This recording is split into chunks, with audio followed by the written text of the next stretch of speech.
हल्द्वानी में अगर खरीद रहे हैं सपनों का आशियाना तो हो जाइए सावधान, क्योंकि हड़पी जा सकती हैं आपकी कीमती जमीन और सपनों का मकान। हल्द्वानी जहां जनप्रतिनिधि के भेष में रंगदारी का राक्षस आज भी जिंदा है, विवादित जमीन के मामलों को सलटाने के नाम पर ले लेता है करोड़ों की रंगदारी।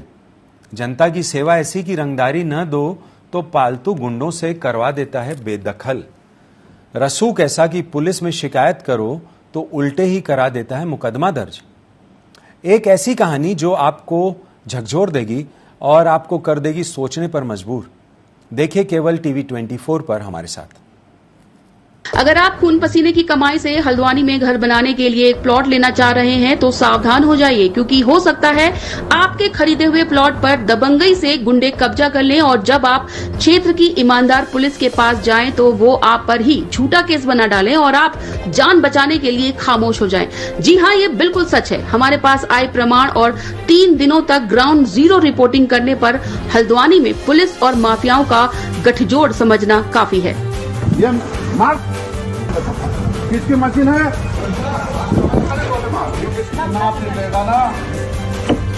निकाल ये मोबाइल तोड़ दो। चल रहा है कर रहा है तोड़ो। जहां एक और उत्तराखंड पुलिस के ईमानदार अधिकारी अपनी जान जोखिम में डालकर 24 घंटे ड्यूटी करते हुए जनमानस की सुरक्षा करते हैं, तो वहीं दूसरी ओर कुछ ऐसे पुलिस कर्मचारी सत्ता के दलालों और रंगदारी लेने वाले गुंडों के दबाव में काम करते हुए पुलिस की ईमानदार छवि को बट्टा लगाते हैं। कुछ समय पहले हल्द्वानी में ही खनन माफियाओं और हिस्ट्री शीटर का साथ देने और आम आदमी पर झूठा मुकदमा करने के लिए हाईकोर्ट ने नैनीताल पुलिस को लताड़ लगाई थी, लेकिन आज भी प्रदेश की धाकड़ धामी सरकार में ऐसे ही पुलिसकर्मियों की धाकड़ की तूती बोल रही है और जनता को इसका भुगतान रंगदारी देकर या फिर झूठे केस लड़कर चुकाना पड़ रहा है।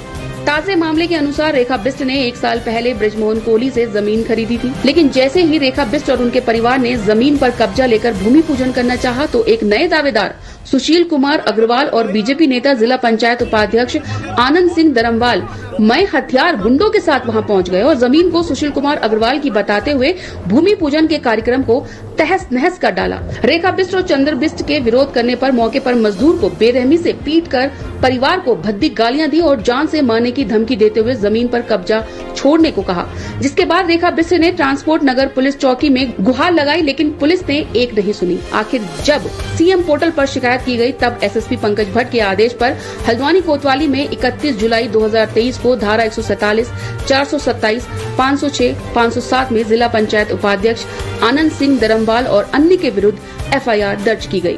रेखा बिष्ट के मुताबिक कई बार पुलिस में शिकायत करने पर भी उनकी शिकायत नहीं लिखी गई, क्योंकि संबंधित थाने के उप निरीक्षक पंकज जोशी बीजेपी नेता आनंद सिंह दरमवाल के दबाव में काम करते हैं। इसलिए रेखा बिष्ट ने पंकज जोशी को जांच अधिकारी बनाए जाने पर भी आपत्ति दर्ज की थी, लेकिन पंकज जोशी ने 1 दिन में ही बयान करवाकर फाइनल रिपोर्ट लगा दी और धारा 182 में उल्टे रेखा बिष्ट पर ही मुकदमा दर्ज कर दिया। पिछले 1 साल से आप लगाइए 1 साल हो गया है इस चीज को।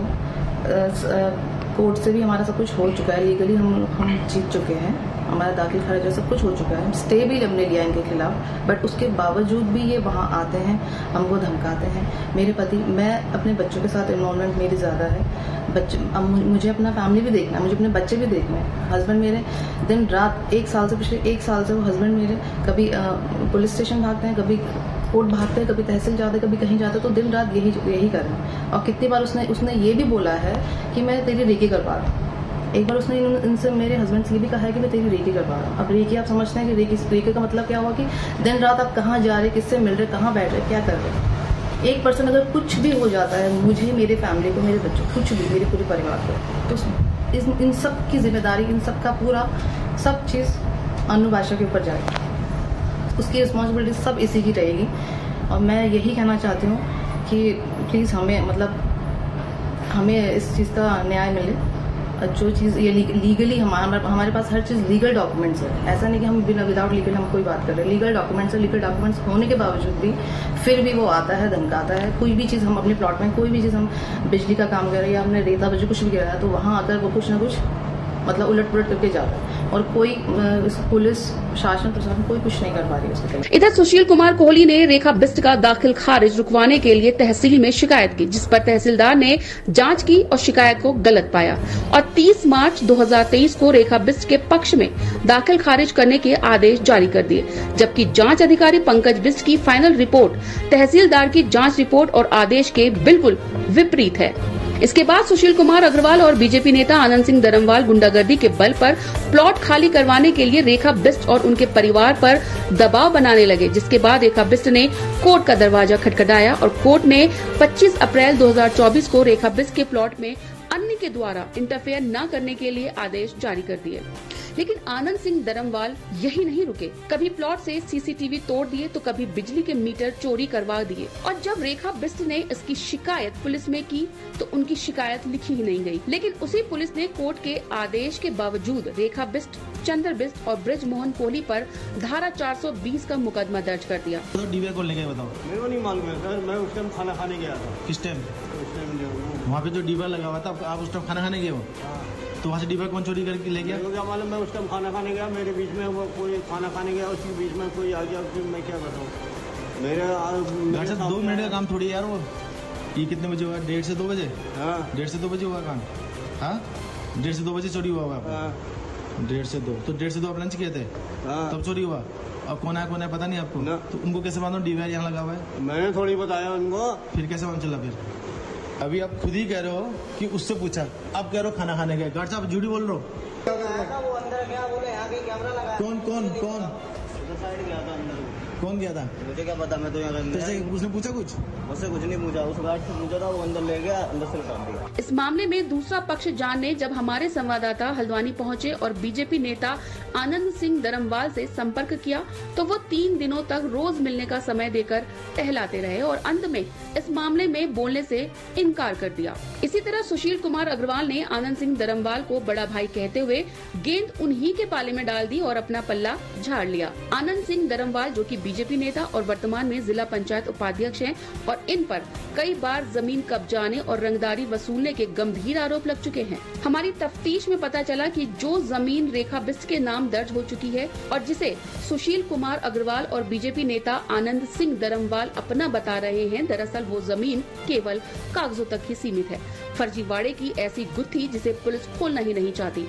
अगर थोड़ा सा भी हल्द्वानी पुलिस के जांच अधिकारी ने निष्पक्ष तौर पर केस को देखा होता तो कहानी यहाँ तक नहीं पहुँचती। सुशील कुमार अग्रवाल ने दाखिल खारिज रोकने के लिए 5 बिंदुओं का शिकायती पत्र तहसीलदार को दिया था, जिस पर तहसीलदार ने विस्तार से प्रत्येक बिंदुओं को जांचा और परखा, जिसके बाद निर्णय रेखा बिस्ट के पक्ष में देते हुए दाखिल खारिज करने के आदेश जारी कर दिए थे। हम इससे 2 कदम और पहले की बात करते हैं, जिससे पता लगता है कि दुर्गा देवी और उनके बेटे गजेंद्र सिंह दरमवाल के द्वारा जमीन को लेकर सालों से फर्जीवाड़े किए जा रहे हैं और इसी फर्जीवाड़े के शिकार ब्रिज मोहन कोहली बने, जिसके बाद सुशील कुमार अग्रवाल और रेखा बिस्ट भी इसी फर्जीवाड़े के पीड़ित हैं।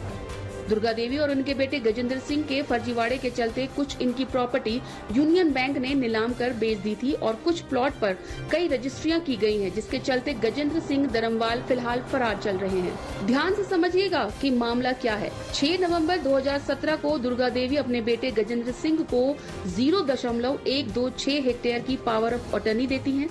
इसी पावर ऑफ अटर्नी से ठीक एक दिन बाद 7 नवंबर 2017 को गजेंद्र सिंह के द्वारा अनुराग सिंह को 0.102 हेक्टेयर जमीन बेच दी जाती है और दाखिल खारिज भी करवा दिया जाता है, जिसके बाद पावर ऑफ अटर्नी में केवल 0.024 हेक्टेयर जमीन शेष बचती है। लेकिन गजेंद्र सिंह तथ्यों को छुपाकर इसी पावर ऑफ अटर्नी से 18 मई 2018 को 0.104 हेक्टेयर जमीन ब्रज मोहन कोहली को बेच देते हैं। गजेंद्र सिंह के द्वारा खाते में उपलब्ध जमीन से 0.08 हेक्टेयर जमीन ज्यादा बेच दी जाती है और तहसील स्तर के कर्मचारियों की मिली भगत से दाखिल खारिज भी करवा दिया जाता है। अब सबसे बड़ा सवाल यहाँ ये उठता है कि जब खाते में जमीन ही नहीं थी तो इसका दाखिल खारिज कैसे हुआ, क्योंकि जब भी दाखिल खारिज की प्रक्रिया होती है तो सभी दस्तावेज लगाए जाते हैं और फिर यही जमीन 3 मई 2022 को बृजमोहन कोहली सुशील कुमार अग्रवाल को बेच देते हैं।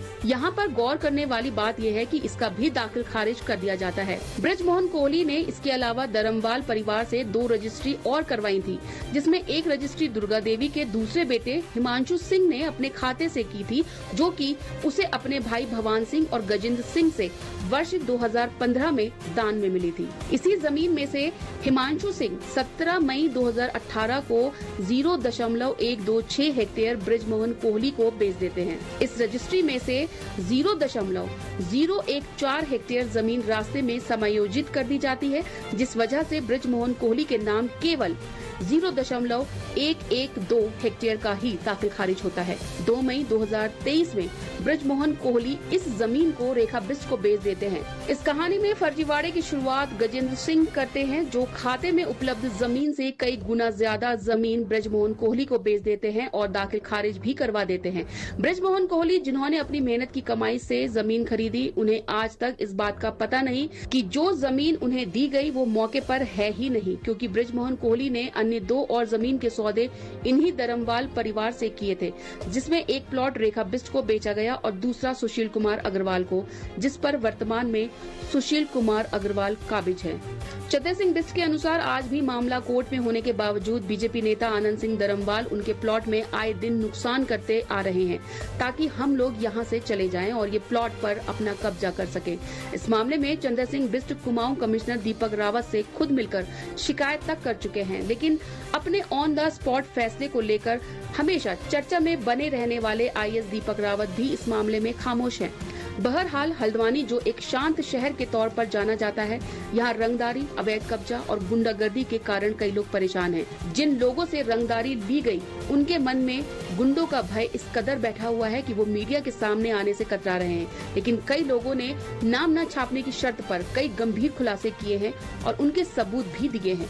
प्रदेश की बीजेपी धामी सरकार, जो कि गुंडागर्दी और भ्रष्टाचार को लेकर 0 टॉलरेंस की बात करती है, वहीं इनके द्वारा पोषित जनप्रतिनिधि और छुट भैये नेता सत्ता की हनक में कुछ भी कर गुजरने से परहेज नहीं करते हैं। मतलब साफ है कि अगर इस तरह के अराजक तत्व बीजेपी में शामिल हों तो जनता की रक्षक मित्र पुलिस इनकी रक्षक बन जाती है और असहाय रह जाती है भोली भाली जनता, जिसकी आवाज हम बन जाते हैं। अगर आप खून पसीने